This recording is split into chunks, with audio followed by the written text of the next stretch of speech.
우리 일상 속 숨겨진 이야기, 장애인, 비장애인의 경계를 넘어 서로를 이해하는 아주 따뜻한 시간. 미랄복지재단과 한국장애인고용공단, 그리고 저 배우 윤현민이 전하는 나만 몰랐던 이야기. 오늘 제가 읽어드릴 이야기는요, 신상진님의 푸른 날개를 달고라는 작품입니다.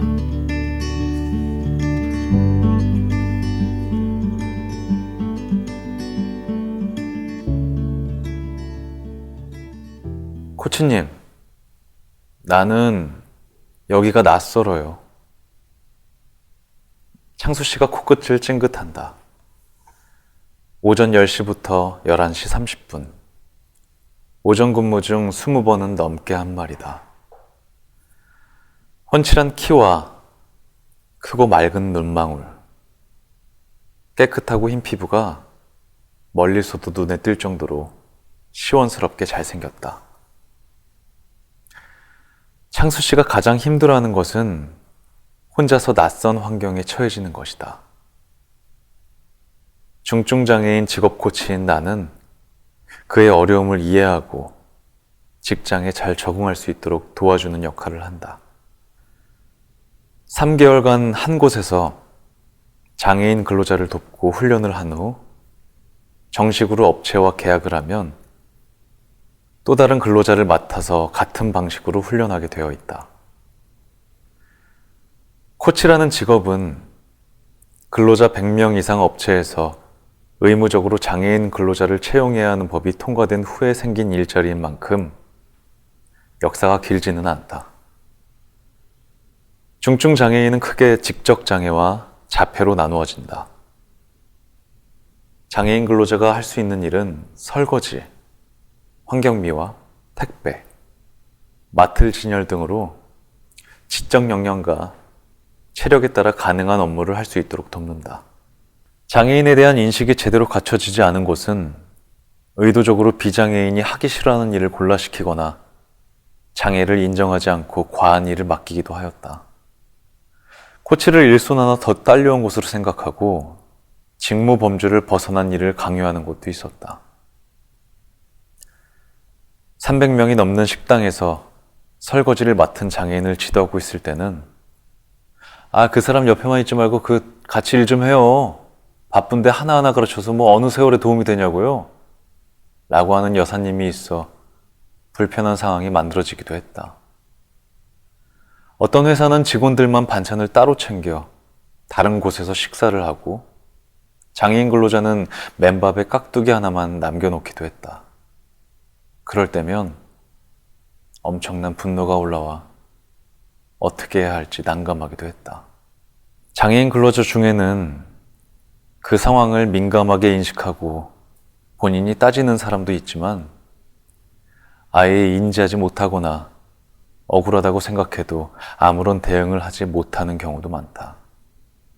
그럴 때면 저절로 보호자의 심정이 되어 센터에 부당함을 호소하거나 업체 담당자에게 직접 의사를 전달하곤 했다.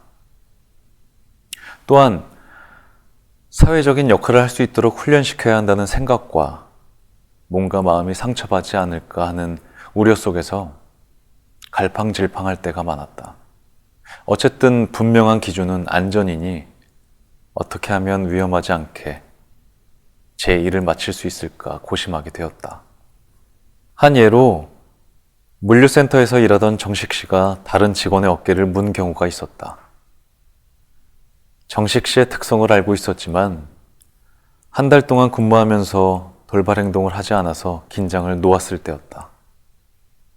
정식 씨를 불러 어깨를 다친 직원께 정중히 사과하게 했지만 정식 씨는 왜 그렇게 정색하는지, 무슨 문제가 있는지 이해가 잘 안 되는 것 같았다.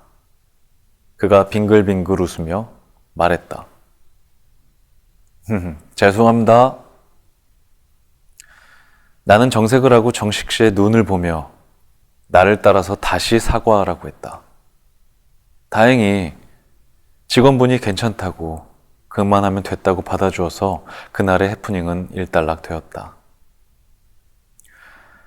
정식 씨 어머니께 전화하여 상황을 보고하니 매우 놀라고 당황하셨다. 그분은 낮은 한숨을 쉬며 잘 다니는 것 같아 안심하던 차에 이런 일이 일어났으니 다시 낭떠러지로 구르는 것 같다고 하셨다. 퇴근 후 정식 씨를 데리고 근처 공원으로 갔다.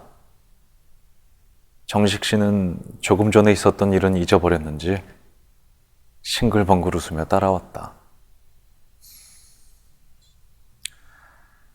아까 김 선생님 왜 물었어요? 좋아서요. 김 선생님이 좋아요? 네, 나한테 잘해주니까요. 아니, 잘해줬으면 정식 씨도 잘해드려야지. 물면 어떡해요? 아프잖아요. 장난한 거예요.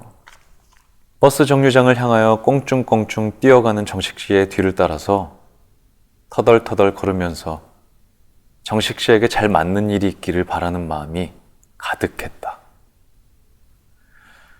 그 후에 만난 장애인 근로자가 창수 씨다. 정식 씨가 돌발 행동으로 놀라게 했다면 창수 씨는 자신만의 세계 속에서 작고 낮게 엎드려 있는 것 같았다. 더듬이를 내밀 듯 손을 뻗고 냄새를 맡아 새로운 곳을 탐색하고는 바로 익숙한 자기 세계 속으로 들어갔다. 그는 자기가 있는 곳이 영 적응이 되지 않는 듯 보였다. 하루는 유치원 아이가 되었다가 하루는 1살 아기가, 다음은 엄마 뱃속에 있었던 0살 태아로 돌아가고 싶어 했다. 그 세 개의 공통점은 일을 하지 않아도 된다는 것이었다. 창수 씨는 카페에서 하는 설거지가 힘든 것이 아니었다. 컵을 씻어 트레이에 갖다 놓을 때마다 해야 하는 지나가겠습니다라는 말이, 홀에 테이블을 정리하거나 의자를 바로 놓으면서 지금 정리해도 괜찮겠습니까? 라고 하는 것이 어렵고, 아침 저녁으로 바뀌는 직원들에게 안녕하십니까? 라고 하는 인사가 힘들었던 것이다. 그에게 세상은 온통 암호로 둘러싸여 있고, 암호를 제대로 대지 못하면 문을 열어주지 않는 장소인 것 같다. 그럴 때 그는 특히 얼굴이 불편해진다고 한다. 얼굴이 불편하면 코치님께 얘기해도 되죠? 그렇죠. 얼굴이 어떻게 불편해요? 뜨겁고 막 열이 나고 무거워요. 어른이 돼서 그러는 것 같아요. 나는 어른이 되고 싶지 않거든요. 나는 그의 말에 진심으로 공감한다. 60세 넘어 일자리를 새로 얻기 위해 내 얼굴은, 내 몸은 또 얼마나 불편했던가. 40년도 넘는 시절을 들춰내 썼던 이력서와 꽉 채워 써야 한다는 자기소개서의 막막한 빈칸들. 모의 면접을 한다며 찍은 동영상은 차마 보기가 어려웠다. 크게 기대하지 않고 넣은 서류에 합격하고 30년 만에 3명의 면접관 앞에 있을 때의 떨림은 지금도 생생하다. 교육에 이어 현장 실습은 급격히 자신감을 잃게 했다. 3달 동안 근로자를 교육시켜 정식 계약을 앞두고 있다던 코치가 존경스럽게 느껴졌다. 내가 할 수 있을까와 이것도 못하면 끝이라는 갈등 속에서도 강물 흐르듯 시간은 갔고 지금은 근무한 지 10개월째가 되어가는 것이다. 어떤 때는 내게 두려움을 거침없이 표현하는 창수 씨가 부럽기도 했다. 나는 누구에게 그처럼 솔직하게 말할 수 있을까? 두려움조차도 서둘러 덮어버리느라 속으로만 떨고 있는 게 나인데. 장애인 근로자를 만나면서 깨우친 것이 하나 있다. 그들 속에 내가 있다는 것이다. 그들이 반복하는 말이나 행동이 있듯 나 또한 평생 바뀌지 않는 습관이 있고 생각의 범위나 행동도 한정되어 있다. 단지 그 범위가 비교적 넓어서 인식을 못할 뿐이다. 3개월 전 카페에 와서 낯설고 무섭다고, 얼굴이 불편하다고 호소했던 창수 씨는 조금씩 적응하면서도 두려운 것이 많이 없어졌다고 했다. 그와 박자를 맞추듯 나도 무섭다고, 나도 새로운 곳에 가면 낯설다고 했다. 우리의 마음을 읽은 점장님도 말했다. 나도 손님이 한꺼번에 오면 무서워요. 낯설고 두려워하는 세 사람이 서로의 얼굴을 보며 웃었다. 창수 씨도 안심이 되는 듯 편안한 얼굴이 되었다. 절대 변하지 않을 것 같던 그가 어느 날 새로운 말을 했다. 낯설어도 여기에 있어야 해요. 이제 나는 어른이니까요. 2달째 되던 날이었다. 나는 그와 눈을 맞추면서 하하하 소리내어 웃었다. 창수 씨는 내가 코치하지 않아도 알아서 일을 했다. 홀을 둘러보고 테이블을 닦은 다음 주방으로 들어와 사인컵을 닦아서 세척기에 넣어요. 마른 컵은 밖으로 가지고 나와 직원들에게 지나갑니다 해요. 그리고 제자리에 가져다 놓아요. 쓰레기통을 비우고 우유팩을 헹군 다음 꼭꼭 접어서 재활용에 넣어요. 화장실 갈 때는 모자와 에이프런을 벗어요. 손님이 보시면 지저분하다고 생각할 수 있으니까요. 어느새 창수 씨는 자신의 코치가 되어 일을 척척 해낸다. 점장은 그와 정식으로 계약할 것이라고 했다. 며칠만 지나면 나는 창수 씨와 헤어지게 된다. 그와 처음 만났을 때 새로운 도전을 두려워하던 나도 이제 꽤 단단해졌다. 그의 날개가 자라듯 내게도 날개가 있어 새로운 근로자에게 날아갈 것이다. 3개월 전 연했던 카페 창밖 가로수 이파리가 한여름 땡볕에 무성해졌다. 건강한 계절이다. 신상진님의 푸른 날개를 달고 너무 감명 깊게 읽었고요. 특히나 여기서 좀 많이 제 마음을 동요케 했던 글귀는 그들 속에 내가 있다는 것이다 라는 문구였던 것 같아요.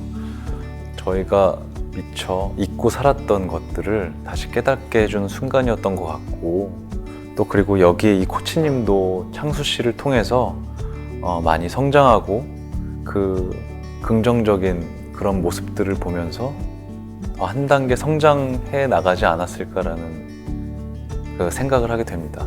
저 또한 이 글을 읽고 굉장히 마음 따뜻해졌고 굉장히 기분 좋게 읽었습니다. 또한 저 또한 또 창수 씨를 또 응원하게 되는 또 순간이기도 했고요. 그럼 지금까지 신상진님의 푸른 날개를 달고와 함께한 배우 윤현민이었습니다. 감사합니다.